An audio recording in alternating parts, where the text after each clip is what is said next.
কংগ্রেস দল হাই হাই কংগ্রেস দল হাই হাই গৌরব গগৈ হাই কংগ্রেস দলের গুন্ডাগিরি নচলিব বলে ভারত মাতা কি ভারত মাতা কি কংগ্রেস দল হাই হাই চাওক কংগ্ৰেছ দলৰ এটা বিচ্ছিন্নবাদী যি চিন্তাধাৰা আৰু তাৰ চৰিত্ৰ সেই চৰিত্ৰটো ইতিমধ্যে উদঙাই দিছে যেনেকুৱা আমি ভাৰতবৰ্ষৰ আপোনালোকে চাব যে জম্মু কাশ্মীৰত পাকিস্তান মদতপুষ্ট যিসকল সন্ত্ৰাসবাদী উগ্ৰপন্থী দল আছে সেই উগ্ৰপন্থীৰ দ্বাৰা তাত কিছু বিচ্ছিন্নবাদীক তেখেতসকলে নিয়ন্ত্ৰণ বা তেনেকুৱা ধৰণৰ হেৰি কৰে ছাপৰ্ট দিয়ে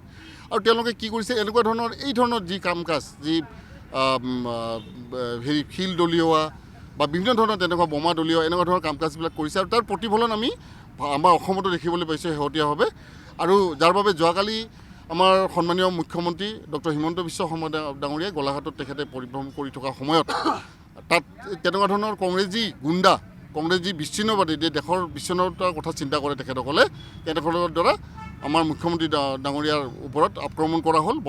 পানীৰ বটল দলিয়াইছিলে বিভিন্ন ধৰণৰ আৰু ভৱিষ্যতে তেনেকুৱা ধৰণৰ বিভিন্ন ধৰণৰ কাম কাজ কৰা তেওঁলোকৰ বিচ্ছিন্নবাদী কাম কাজ কৰা তেওঁলোকৰ পৰিকল্পনা নিশ্চিতভাৱে থাকিব কাৰণ যোৱাকালি ঘটনাটোৱে তাৰ চৰিত্ৰ উদঙাই দিছে গতিকে আমি এই স্থানৰ পৰা আমি ভাৰতীয় জনতা পাৰ্টি বঙাইগাঁও জিলাৰ পৰা আজি আমি এটা প্ৰতিবাদী কাৰ্যসূচী লৈছোঁ যুৱ মৰ্চাৰ উদ্যোগত আমি সকীয়াই দিছোঁ কংগ্ৰেছ দলক আমি এই স্থানৰ পৰা আমিও সকীয়াই দিছোঁ যাতে এনেকুৱা ধৰণৰ চিন্তাধাৰা তেখেতসকলৰ যি বিচ্ছিন্নতাবাদী চিন্তাধাৰা এই চিন্তাধাৰা তেখেতসকলে ত্যাগ কৰক আমি সমূলঞ্চে আমি অসমৰ পৰা আমি তেখেতসকলক বিদায় দিছোঁ ভাৰতবৰ্ষৰ গোটেই ষ্টেটৰ পৰা ৰাজ্যৰ পৰা আমি সকলোৱে তেখেতসকলক বিদায় দিম ইয়াত নিশ্চিত হৈ থাকক বিচ্ছিন্নতাবাদী চিন্তাধাৰাৰে তেখেতসকলে ইয়াত আহিব নোৱাৰে আৰু আমি বাধা দিম সদায় কংগ্ৰেছ দল হাই হাই হয় আজি ভাৰতীয় জনতা যুৱ মৰ্চা বঙাইগাঁও জিলাৰ উদ্যোগত আমাৰ দলীয় কৰ্মীসকলৰ সহযোগত আজি আমি এক প্ৰতিবাদী কাৰ্যসূচী ৰূপায়ণ কৰিছোঁ যে আমাৰ বিজেপি চৰকাৰৰ দিনত যিখিনি উন্নয়ন হৈ আছে মাননীয় প্ৰধানমন্ত্ৰী নৰেন্দ্ৰ মোদী ডাঙৰীয়াৰ নেতৃত্বত ভাৰতখন যেনেকৈ আগবাঢ়ি গৈছে বিশ্বৰ বুকুত নাম উজ্বলাবলৈ সক্ষম হৈছে ঠিক তেনেকৈ আমাৰ সকলোৰে শ্ৰদ্ধাৰ অসমৰ জনপ্ৰিয় মুখ্যমন্ত্ৰী হিমন্ত বিশ্ব শৰ্মা ডাঙৰীয়াৰ নেতৃত্বত আজি অসমখন দবে দবে আগবাঢ়িছে অসমৰ সকলো ঠাই গাঁও ভূ চহৰ সকলোৱে আজি উন্নয়নৰ শিখৰত আগুৱাই গৈছে তাৰ কাৰণে কংগ্ৰেছ চৰকাৰৰ তেওঁলোকৰ হিংসা লাগিছে আৰু তেওঁলোকৰ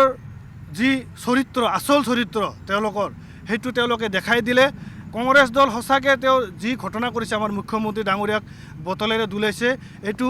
অতিকে লজ্জাজনক এই ঘটনা আগতে কেতিয়াও হোৱা নাই এই ঘটনাৰ কোনো নজিৰ নাই কিন্তু আজি কংগ্ৰেছ দল সঁচাকৈ তেওঁলোকে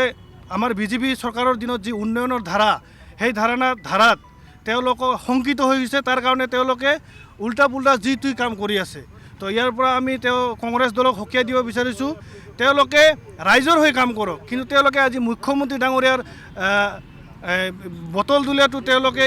কি বুজাব বিচাৰিছে তেওঁলোকে বিৰোধীত থাকি আজি তেওঁলোকে বটল দলিয়াইছে এজন মুখ্যমন্ত্ৰীৰ গাড়ীত তেতিয়াহ'লে তেওঁলোকে যদি ভৱিষ্যত যদি অসমত যদি তেওঁলোকে চৰকাৰ গঠন কৰে তেতিয়াহ'লে তেওঁলোকে কি কৰিব ইয়াৰ পৰাই বুজিব পাৰি কংগ্ৰেছৰ দল একেবাৰে নিকৃষ্ট এটা তেওঁলোকৰ মানসিকতা কংগ্ৰেছ কৰ্মীসকলৰ আৰু তেওঁক মই তীব্ৰ ভাষাৰে ভাৰতীয় জনতা যুৱ মৰ্চা বঙাইগাঁও জিলাৰ তৰফৰ পৰা তীব্ৰ ভাষাৰে গৰিহণা দিছোঁ আৰু তেওঁলোকক ভৱিষ্যতে এনেকুৱা কামৰ পৰা বিৰত থকাৰ কাৰণে মই আহ্বান জনাইছোঁ আৰু কংগ্ৰেছ চৰকাৰৰ দলক মই ধিক্কাৰ জনাইছোঁ তেওঁলোকে এনেকুৱা ধৰণৰ কামৰ পৰা বিৰত থাকক তেওঁলোকে সঁচাকৈ এটা তেওঁলোকৰ কৰ্মীসকলৰ মানসিকভাৱে তেওঁলোকে ভুগিছে আজি বিজেপি চৰকাৰৰ যি উন্নয়ন এই উন্নয়নক দেখি তেওঁলোকৰ মানসিকভাৱে তেওঁলোকৰ দল একেবাৰে মানে তেওঁলোকে কি কৰিম কি নকৰিম মানে তেনেকুৱা ধৰণৰ তেওঁলোকৰ মানে আচল চৰিত্ৰবিলাক ওলাই আহিছে যিকোনো খবৰৰ বাবে যোগাযোগ কৰক 7099017330 লগতে 7099017110 নম্বৰত